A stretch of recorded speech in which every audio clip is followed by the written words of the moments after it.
C'est peut-être pas si compliqué de réaliser l'impossible. Le cartoon géant a débuté avec une scène devenue importante, mais irréalisable. Le premier épisode s'ouvre avec Wheeljack et Bumblebee, qui doivent échapper aux Decepticons sur Cybertron.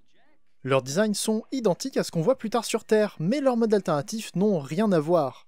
Ce sont des designs cybertroniens qui n'avaient pas à être réalisés, ni réalisables d'ailleurs. Aucune considération pour le réalisme des transformations. Tout ce qu'on voulait, c'était des véhicules clairement extraterrestres, qui ressemblent vite fait aux robots. Sauf que, en fait, c'était possible, et Hasbro l'a fait. Les origines Bumblebee Wheeljack sont sortis en Legacy United, suite à Jazz que j'ai déjà présenté. Bumblebee était sorti dans Buzzworthy avant ça, et puisqu'il était introuvable, il a été réédité. Une très bonne idée pour permettre de compléter un trio d'Autobots cybertroniens qu'on attendait depuis longtemps. Bumblebee est une petite voiture croisée d'une soucoupe volante. Il est très large, plutôt plat, et il reproduit bien les formes qu'on voit dans le seul épisode où il apparaît comme ça. Par contre, on voit dès maintenant qu'il y a plusieurs teintes de jaune sur le véhicule. Avec deux plastiques différents à cause des contraintes de fabrication et de la peinture autour des vitres, c'est pas le mode alternatif le plus cohérent. En plus de ça, on voit presque tout le robot en dessous. C'est pas un problème, on reste sur un Deluxe qui doit faire se transformer un Bumblebee G1 en un véhicule qui n'a rien à voir. Mais c'est vrai que c'est pas super propre. Au moins, les bras en dessous permettent de surélever le mode alternatif pour faire comme s'il flottait. J'ai évoqué la couleur de Bumblebee et j'y reviens pour le comparer à sa version Netflix. Je préfère le jaune plus profond de la version terrestre, mais c'est quand même nettement plus cartoon avec le jaune plus clair du Origin. Et avec cette comparaison, on voit que Bumblebee fait partie des petits Deluxe. Et pour compenser sa taille, il vient avec beaucoup d'accessoires. Un fusil, un jetpack et 5 barres d'énergone. L'arme est pas mal, mais c'est étrange que ça soit pas le pistolet habituel de Bumblebee G1. Pour le jetpack, c'est juste une pièce simple sur peg 5 mm. C'est pas mal, mais c'est pas le plus impressionnant. Le fait qu'il soit entièrement creux, c'est pas très beau. Mais je préfère qu'il soit creux, plutôt qu'il prenne plus de budget sur la figurine. Je le vois comme un accessoire rajouté après coup, pour justifier le prix de Deluxe. Les barres d'énergone sont plus importantes, parce que c'est ce que Bumblebee et Wheeljack viennent chercher dans l'épisode dont ils sont tirés.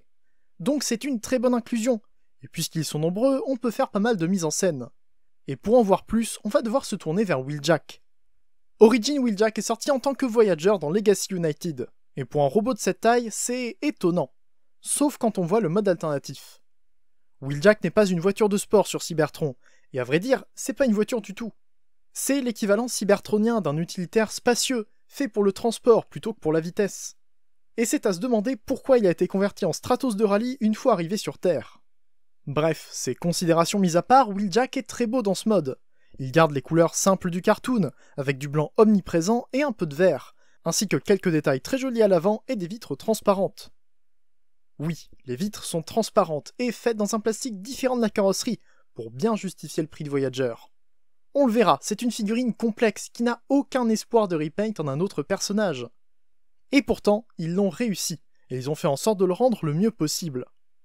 J'attendais ce Wheeljack cybertronien depuis Siege, lorsque le mold d'Ironhide aurait permis d'avoir le bon mode alternatif, mais ce qu'on a ici est meilleur que tout ce qu'on aurait pu avoir à l'époque. Et ça se ressent un peu dans les accessoires, qui sont simples mais qui prennent un peu de place. Il a son pistolet, 2 sortes de disques et une grande plaque bleue en 3 pièces. Pour le pistolet, on verra surtout son utilité en robot. Il est pas mal pour donner enfin une arme de poing pour Wheeljack Earthrise, mais sur l'origine, il fera office de lance-missile sur l'épaule. Les disques sont faits pour reproduire les ventilateurs qui soufflent la fumée quand Wheeljack et Bumblebee échappent aux Decepticons, mais s'ils ne ressemblent pas complètement à ces pièces, c'est pour évoquer les disques de l'épisode The Core, qui arrivent plus loin dans le cartoon, qui se placent sur l'arme de Wheeljack et qui permettent de contrôler les Decepticons. Et enfin, la grande plaque a 2 utilités. La première, c'est d'être une route cybertronienne. C'est pas très long, ni très large, mais ça ajoute un peu pour des bases ou pour des photos. La deuxième utilité, après un petit réarrangement des pièces, c'est d'être un bouclier à mettre sur le mode alternatif de Wheeljack, à utiliser avec les disques. C'est une très bonne idée pour reproduire encore une fois une seule scène du cartoon. On sent que c'est une figurine faite pour les fans du cartoon, et c'est pas juste une petite référence, on a un hommage complet et détaillé. Et bien sûr, c'est pas tout. Non seulement Wheeljack est une bonne interprétation de son mode alternatif dans cet épisode, avec même des supports pour le maintenir un peu en hauteur et le faire flotter, mais en plus, il est creux. Et c'est fait exprès. En repliant des pièces de Bumblebee, on peut le loger dans Wheeljack. Bien sûr, il ne peut pas être en robot dedans, mais c'est le mieux qu'on pouvait espérer, au point de ne même plus l'espérer en fait. Enfin, quand je m'imaginais un Wheeljack dans ce style, je m'imaginais pas autant de fonctionnalités. Plus qu'à mettre les barres d'énergone sur les côtés, plutôt qu'à l'intérieur, et ils sont prêts pour une mission de sauvetage qui entame un cartoon devenu mythique et fondateur pour la licence. Oui, je suis loin d'être le plus grand puriste du cartoon G1, mais je sais reconnaître qu'il a été important. Et je trouve quand même ce trio très réussi. C'est vraiment sympa de pouvoir les mettre ensemble pour un petit convoi Autobot sur Cybertron, dans un style qui n'a pas été beaucoup représenté. Siege nous avait permis d'avoir des personnages dans un style cybertronien, mais les designs ne s'approchaient pas autant du cartoon que ce qu'on a avec ces trois-là. Avec eux, j'ai l'impression de voir le premier épisode sur mon bureau, au moins dans ce mode. C'est un peu moins propre en robot. Et ça va me permettre de passer aux transformations. Celle de Bumblebee est plutôt simple et ingénieuse pour utiliser les formes de la voiture à son avantage. J'aime beaucoup la grille avant qui devient le faux torse, puisque son mode robot n'avait pas du tout la vitre de son mode soucoupe volante. Mais c'est pas juste un simple retournement, il y a pas mal d'étapes et de panneaux qui font que la transformation est intéressante et complète. En gros, même s'il a un backpack un peu grand, c'est pas juste un shellformer tout simple.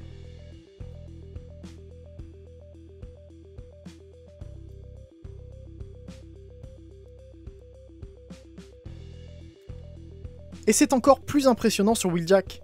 Puisqu'il est creux, il doit utiliser toute sa coquille sur le robot, et la replier pour faire un robot complet avec le moins de défauts possible, qui double de volume en mode alternatif.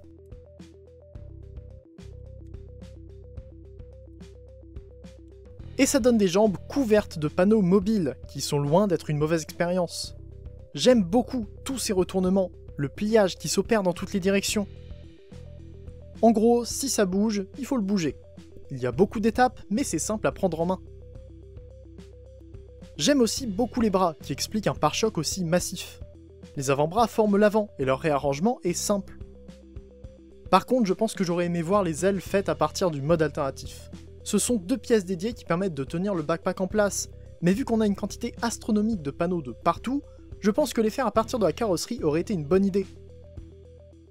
Et j'aime beaucoup le résultat. Les origines Wheeljack et Bumblebee sont un bon duo, très géant dans l'idée malgré des limitations de design dues au budget et à l'impossibilité des transformations en premier lieu. En fait, c'était difficile de faire mieux. Un Bumblebee identique au cartoon, qui ressemble à un robot qui se transforme en coccinelle sans avoir le même mode alternatif, c'est possible, mais seulement quand le mode alternatif prend en compte le robot. Pour lui, le mode alternatif n'avait pas été pensé pour ça, et ils y sont arrivés. C'est pareil pour Wheeljack, qui se retrouve très large, mais qui porte bien ses proportions quand on voit en quoi il se transforme. Bumblebee est très beau, malgré les panneaux qu'il a un peu partout sur lui. On reconnaît bien le personnage avec des proportions plus proches du cartoon que n'importe quel autre Bumblebee Generations. Son torse est petit, ses pieds aussi. Il a de longues jambes avec des chaussons en faux capot de coccinelle qui ne montent pas jusqu'aux genoux. Oui, c'est aussi une critique du Studio Series 86, aussi amusant qu'il soit. J'aime beaucoup ces fausses pièces qui étaient obligatoires et qui respectent le média d'origine sans être non plus trop visibles. C'est évidemment un reste du modèle d'animation terrestre, mais c'est pas le point principal de ce Bumblebee. C'est pareil pour le torse, dont la vitre est incomplète puisque la partie basse est la sorte de calandre de la soucoupe. Encore une fois, l'idée est géniale, et la réalisation est très bonne. Et j'en profite pour parler des bras, très simples, mais avec d'énormes trous sous les avant-bras. C'est loin d'être optimal, même si ça se voit pas trop souvent. Et je parle aussi un peu de la tête, qui n'est pas la plus jolie. Enfin, quitte à être proche du cartoon, un visage gris plutôt qu'argenté, ça aurait déjà bien aidé. Mais je trouve que son expression est bizarre, c'est pas le Bee le plus amical, et c'est dommage. Il faut aussi que j'évoque le keyboard. Pas les fausses pièces de voiture, mais les vraies pièces de soucoupe. On en a sur les côtés des jambes et dans le dos. Et là, il y en a pas mal. Enfin, pas tant que ça, mais ça prend de la place. Ils ont compressé les pièces le plus possible, et c'est quand même visible. Ça ne l'empêche pas de prendre de bonnes poses, et surtout, le jetpack peut peut-être aider un peu. Mais ça reste de grandes pièces dans le dos. Je les excuse à cause du mode alternatif, mais encore une fois, ça reste très présent. J'ai évoqué les articulations, elles restent assez standards. La tête est limitée et les poignets ne tournent pas. C'est un deluxe, avec les mains qui se rentrent pour la transformation, donc il n'y a pas de rotation. Et pour les jambes, il y a 2 genoux, et des articulations supplémentaires aux chevilles pour amener les pieds vers le haut ou le bas. Dans l'ensemble, c'est bien. C'est pas le plus articulé des Generations, mais c'est un bon deluxe, qui n'est pas trop gêné par les pièces qui flottent autour de son mode robot. Et il est temps de passer à Wheeljack. Mes commentaires sont à peu près les mêmes, Les pièces de Keybolt du robot sont fausses, mais obligatoires, et le véhicule ajoute pas mal de pièces robots qui n'étaient pas censées être là. Mais pour lui, c'est encore plus difficile à réussir que Bee, à cause de la nature du véhicule. Il devait être grand et creux, donc le robot forme le châssis avec plein de panneaux qui doivent bien aller quelque part quand ils ne font pas une carrosserie vide. Au moins, le torse et les bras sont propres. Les avant-bras sont un peu épais, ce qui les rend peut-être un peu grands pour les deux modes. Mais la vitre du torse est bien faite, avec les couleurs du cartoon bien évidemment. Ce serait ridicule d'attendre de ce Wheeljack qu'il ait des détails plus proches du jouet. Et ça me permet de parler du gris sur le robot. Plutôt que du plastique noir, il a du gris foncé, ce qui renforce l'impression de modèle d'animation. Il devient beaucoup plus fidèle grâce à ça, et ça aide beaucoup le robot. Au niveau des jambes, on commence à voir un peu les problèmes. J'adore la transformation des jambes, mais il y a pas mal de pièces dessus, et ça les épaissit beaucoup. Les pieds semblent un peu petits à cause de ça, surtout pour un Wheeljack dont les jambes dans le cartoon sont très fines. Au moins, il n'y a aucun risque de reconnaître une Stratos avec les quelques détails sans peinture sur les pieds. Et le pire, ça doit être le dos. Wheeljack a deux énormes panneaux qui se rabattent l'un sur l'autre. Pour un budget de Voyager, je pense pas que c'était possible de faire mieux, sans complexifier à outrance et avoir trop de pièces mobiles. Il fallait bien que le pare-brise et le toit aillent quelque part, mais là encore c'est très visible. Malgré ça, je le trouve très beau.